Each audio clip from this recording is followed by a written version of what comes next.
প্রিয় দর্শক, আজ শান্তি বার্তা চ্যানেল এমন একটা বিষয় তুলে ধরবে যে বিষয়টি সকলের জানা বিশেষ প্রয়োজন। শিষ্য গুরুকে উদ্ধার করবে নাকি গুরু শিষ্যকে? এই নিয়ে আমাদের সমাজে অনেক মত ও পদ আছে। প্রিয় দর্শক, আপনাদের সামনে এই বিষয়টি আজ পূর্ণাঙ্গভাবে বিশ্লেষণ করা হইবে। তো দর্শক, আমাদের সমাজের মধ্যে যে বাদ বিসম্বাদগুলি অনবরত লেগে আছে, সেগুলি ধর্মের কারণে। আজকে দেখুন, ইসলাম ধর্মের মধ্যেও অনেক কিন্তু বাদ বিসম্বাদ আছে। শিয়া সুন্নি, তারপরে আরো অনেক ধরনের মত এবং পদ আছে। ঠিক তেমনি আমাদের সনাতন ধর্মের মধ্যেও কতকগুলি এমন মত এবং পদ আছে যেগুলি মানার যোগ্য নয়। এই নিয়ে আজকের বিশ্লেষণ আপনারা শুনবেন। জগৎগুরু তত্ত্বদর্শী সন্ত রামপাল মহারাজজি বলেছেন, যতক্ষণ না মিলবে সদ্গুরু ততক্ষণে গুরু খুঁজবে তুমি জগৎ জুড়ে। যতক্ষণে সদ্গুরু পাওয়া যাবে না ততক্ষণে কিন্তু গুরু খোঁজা যাবে। যখন মিলবে সদ্গুরু চরণ ধরে পড়বে তুমি দণ্ডবত প্রণাম করে। দর্শক, যতক্ষণ পর্যন্ত সদ্গুরু পাওয়া যাবে না ততক্ষণ পর্যন্ত কিন্তু এই পাখণ্ডি গুরু করে আপনার কোনো লাভ হবে না। দর্শক, ভাবার্থ এটা বলছে যে জগতে গুরু যদি সৎ না হয়, দর্শক ভাবার্থ এটা বলছে যে জগতে গুরু যদি সৎ না হয় তাহলে আপনার কোনো পূজা পাঠ দান ধ্যান যোগ্য পূর্ণতা পাবে না। আপনি যাকে গুরু করবেন আর কি, সে যদি সদ্গুরু না হয় তাহলে কিন্তু আপনার দান ধ্যান যোগ্য যা কিছুই আপনি কর্মাদি করুন না কেন, আপনার কাজগুলি কিন্তু সফল হবে না। দাস যেটা বলতে চাইছিল যে পরমাত্মা এক ভালো, রামানন্দজি বলছেন, তুম সাহেব তুম সন্ত হো, তুম সতগুরু তুম হংস। তুম সাহেব, পরমাত্মা তো আপনি আছেনই, এটা তো স্পষ্ট হয়ে গেল, এবং সদ্গুরুও আপনি, সত্য জ্ঞান আপনার কাছেই আছে। সদ্গুরু,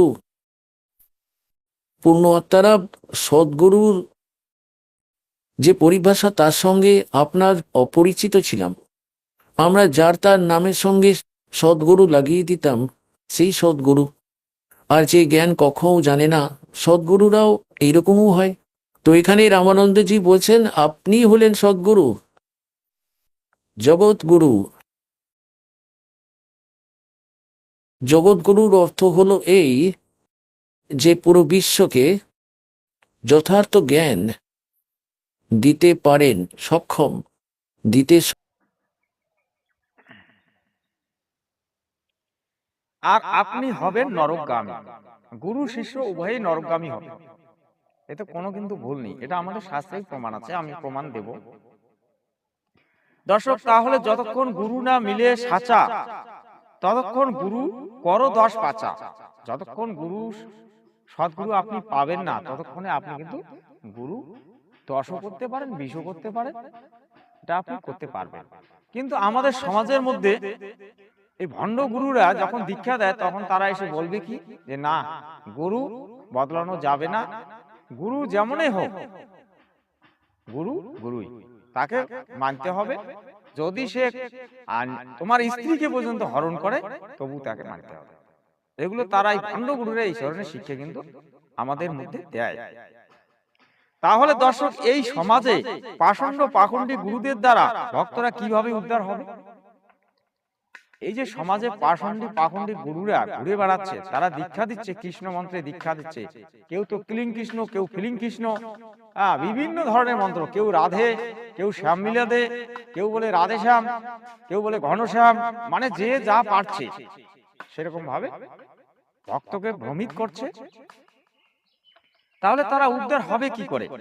দেখুন, এই সমস্ত গুরুদের কাছে না আছে বাস্তবিক মন্ত্র, আর না আছে শাস্ত্র অনুকূল ভক্তি, এদের কাছে কিচ্ছু নেই। তাহলে নকল গুরু কি করে তার শিষ্যদেরকে উদ্ধার করবে? নকল গুরুরা কোনোদিনই তার শিষ্যদেরকে উদ্ধার করতে পারবে না, বরং তিনি নিজে নরকগামী হবেন ও তার শিষ্যকে নরকে ফেলে দিবেন। নিজে তো নরকে যাবেনই, আবার তার শিষ্যদেরকেও তিনি নরকে ফেলে দেবেন। দর্শক, আজ এই ভিডিওতে এটাই বলবো যে একমাত্র গুরু পারে শিষ্যকে উদ্ধার করতে, একমাত্র সৎগুরুই পারে শিষ্যকে উদ্ধার করতে। শিষ্য অনেক কিছু ভুল করে বসে, হাজারো হাজারো ভুল, কিন্তু গুরু সেটা শুধরে নিয়ে শিষ্যকে সঠিক পথ দেখিয়ে শিষ্যের ভুল ক্ষমা করে গুরু তাকে নিতে পারে, উদ্ধার করে নিতে পারে। এটা গুরুর ক্ষমতা আছে, কিন্তু একজন শিষ্য তা পারে না। কিন্তু আমাদের সমাজের এই ভণ্ড গুরুরা কি বলছে যে আমরা গুরুরা কাউকে উদ্ধার করতে পারবো না, শিষ্যরা আমাদেরকে উদ্ধার করবে। উল্টা পাঠ পড়াচ্ছে এই পাষণ্ডী পাখণ্ডীরা। এদের জন্য সমাজ কি হচ্ছে? কলুষিত হচ্ছে, সমাজে কুসংস্কারে ভরে যাচ্ছে। এই যে অষ্টকালীন 4 প্রহর অষ্টপ্রহর চলছে, 500, 1000, 2000, 5000 করে টাকা চাঁদা, তারপরে আসবে দুর্গাপূজা, 5000, 10,000 চাঁদা, মাটির মূর্তি পূজা। আমাদের যেটা বেদে আমাদের মাটির মূর্তির পূজার কোনো বিধানই নেই, সেগুলো এরা করাচ্ছে। আর এই পাষণ্ডী পাখণ্ডী ব্রাহ্মণেরা এগুলি সম্পর্কে কিন্তু কিছু বলবে না, কারণ তারা যদি এগুলোকে প্রশ্রয় না দেয় তাহলে তাদের ওই হাল চাষ করে খেতে হবে। আমাদের যেমন বৈশ্য শূদ্র ক্ষত্রিয়রা ব্যবসা বাণিজ্য হাল কৃষি এ সমস্ত করে খায়, তাদেরও কিন্তু এই অবস্থায় আসতে হবে। তো আজকে ব্রাহ্মণ সমাজের অবস্থাটা দেখুন, যতগুলি ব্রাহ্মণ, এই যে আমাদের পশ্চিমবঙ্গে মমতা ব্যানার্জি রাজনীতি পার্টি করে, বন্দ্যোপাধ্যায় পার্টি করে, চ্যাটার্জি সিনেমার হিরো সিনেমার হিরোইন, এই তো এদের হচ্ছে কাণ্ডকীর্তি। কে ব্রাহ্মণ? কাকে ব্রাহ্মণ বলবেন? ব্রাহ্মণদের এগুলো কর্ম সিনেমা করা, ব্রাহ্মণদের এগুলো কর্ম রাজনীতি করা। কোথায় আছে? কোন গ্রন্থে আছে? কোন ভাগবতে আছে? একটু কমেন্ট করে জানাবেন দর্শক। যুগে যুগে এই ব্রাহ্মণরা আমাদের মতো নিচুতলার মানুষদেরকে পদদলিত করে রেখেছে। সতীদাহর মতো প্রথাকে এরা সমাজে মান্যতা দিয়েছে। আমাদের ঘরের মা বোনকে এরা আগুনে জ্বালিয়ে পুড়িয়ে মেরেছে। তবু আমরা এই ব্রাহ্মণদের উপর ভরসা কেন করি? এটা আমাদের ভুল। আজকে সমাজের শিক্ষিত লোকেরা রুখে দাঁড়ান, এই পাষণ্ডী পাখণ্ডী ব্রাহ্মণদের বিরুদ্ধে রুখে দাঁড়ান। সমাজটাকে তারা ধ্বংস করছে। তো দর্শক, এটাই বলার ছিল। গুরু পারে শিষ্যকে উদ্ধার করতে, তবে গুরু যদি সৎ ও তত্ত্বদর্শী গুরু হয় তবে কিন্তু সে শিষ্যকে উদ্ধার করতে পারবে। কিন্তু আমাদের সমাজের নকল গুরুরা বলছে গুরু কখনো শিষ্যদেরকে উদ্ধার করতে পারে না, বরং শিষ্যদেরকে গুরুকে উদ্ধার করতে হবে। আমাদের সমাজের নকল গুরুরা এই কথা বলছে। কি আছে? একটা শ্রীমদ ভাগবত গীতা ঘরে যদি এনে কেউ রাখে কোন শিষ্য, তারা বলবেন আরে এটা পড়া যাবে না, যতক্ষণ পর্যন্ত স্নান করবি না ততক্ষণ পর্যন্ত ওটা ছবি না, তারপরে শনিবার মঙ্গলবার পড়বি না, ওটা ওখানে বাক্সাপ, গীতা কোনোদিন খুলে দেখা যাবে না। তার মানে আমাদেরকে মূর্খ বানিয়ে রাখার একটা প্রচেষ্টা, যাতে আমরা মূর্খ হয়ে থাকি, গীতায় আমরা যাতে হাত না দেই। আমরা যদি সত্যটা জানতে পারি ওই পাষণ্ডী পাখণ্ডীদেরকে তো আমরা মানবো না, যার কারণে গীতায় আমাদের হাত দেওয়া যাবে না। এই পাষণ্ডী পাখণ্ডীদের প্রচারণা এটাই। তাহলে দর্শক, শাস্ত্র কি বলছে আমি গীতা দ্বারা প্রমাণ করার চেষ্টা করব। দেখুন, গীতায় অর্জুন শ্রীকৃষ্ণকে কখনো সখা কখনো ভগবান তথা গুরু বলে মেনেছে। এটা আপনারা জানেন, যারা শ্রীমদ্ ভাগবত গীতা পড়েছেন তারা জানেন। এবং শ্রীকৃষ্ণের কাছে উপদেশ নিয়েছে। সমস্ত প্রশ্নের উত্তর শ্রীকৃষ্ণ অর্জুনকে দিয়েছে। যতগুলি অর্জুন প্রশ্ন করেছিল কুরুক্ষেত্রের রণাঙ্গনে, ততগুলি প্রশ্নের উত্তর কালব্রহ্ম শ্রীকৃষ্ণের মাধ্যম দিয়ে কিন্তু দিয়েছিল। তাহলে গুরুর মূল দায়িত্ব কি, কর্তব্য কি? শিষ্যের সমস্ত শঙ্কার সমাধান করা। কিন্তু আমাদের সমাজে যারা ভণ্ড গুরু তারা করবে না। মাসে মাসে চাঁদা, বছরের চাঁদা, কানে কানে ফিস ফিস, মাসে মাসে চাঁদা দিস, এটাই তো তাদের হচ্ছে আসল ব্যবসা। এই হচ্ছে আমাদের সমাজের অবস্থা।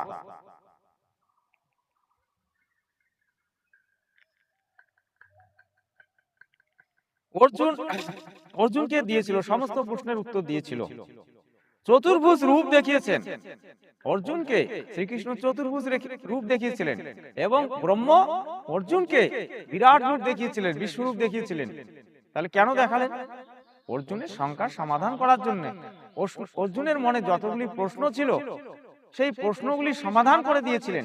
কিন্তু আমাদের সমাজের গুরুদেরকে যদি প্রশ্ন করা যায়, জিজ্ঞাসা করা যায়, না বাবারে আমি এগুলো উত্তর দিতে পারবো না, আমার সময় নেই, আমি আমার জানাও নেই, আমার সময়ও নেই, তুই আমার বাড়িতে একদিন নিরিবিলি ভাবে আসিস, আমি তোকে দেবো উত্তর।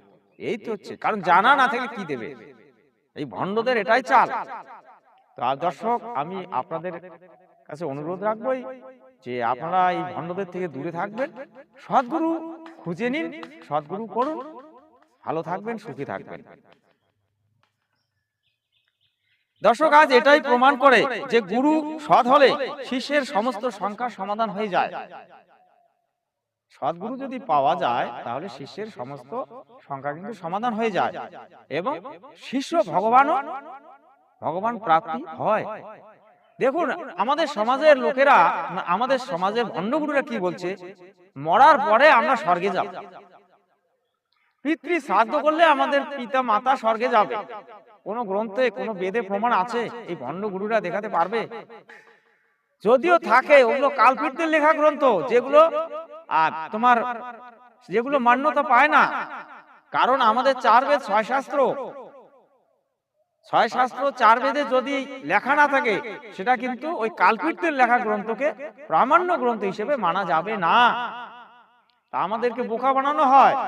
4 বেদের ধারে কাছে আসবে না ওরা ওই নিজেদের লিখিত গ্রন্থ, কোন পাখণ্ডী গুরুর লিখিত বা কোন পণ্ডিতের লিখিত গ্রন্থ তারা দেখাবে। ওগুলো চলবে না ভাই। বর্তমান সমাজ শিক্ষিত, যেটা প্রামাণ্য, যেটা প্রমাণিত, সেটাই মানবে, তাছাড়া মানবে না। তাই আজকের যুব সমাজ ওই তোমার ওই মাসে মাসে চাঁদা দিস, কানে কানে ফিস ফিস, এগুলো আর মানছে না।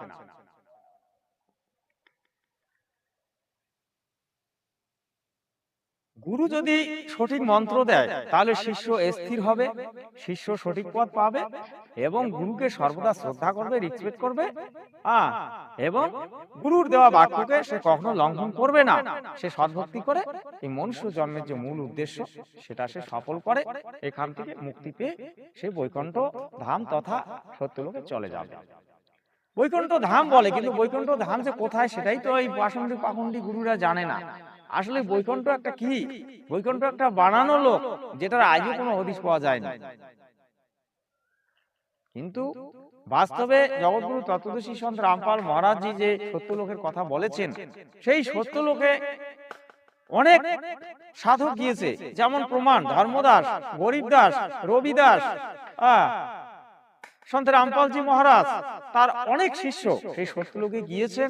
আবার এই ধরিত্রীর বুকে এসে তারা সেগুলো প্রচার করেছেন। এবং গরিবদাস তার অমর বাণী লিপিবদ্ধ করে গেছেন। গরিবদাসজি মহারাজ 10 বছর বয়সে সত্যলোকে গিয়েছিলেন এবং সত্যলোকে গিয়ে সত্যলোক কি রকম, সেখানকার সমস্ত রকম ব্যবস্থা দেখে তারপর তিনি মর্ত্যলোকে আবার পুনরায় ফিরে এসেছিলেন এবং তিনি অমর গ্রন্থ রচনা করেছিলেন।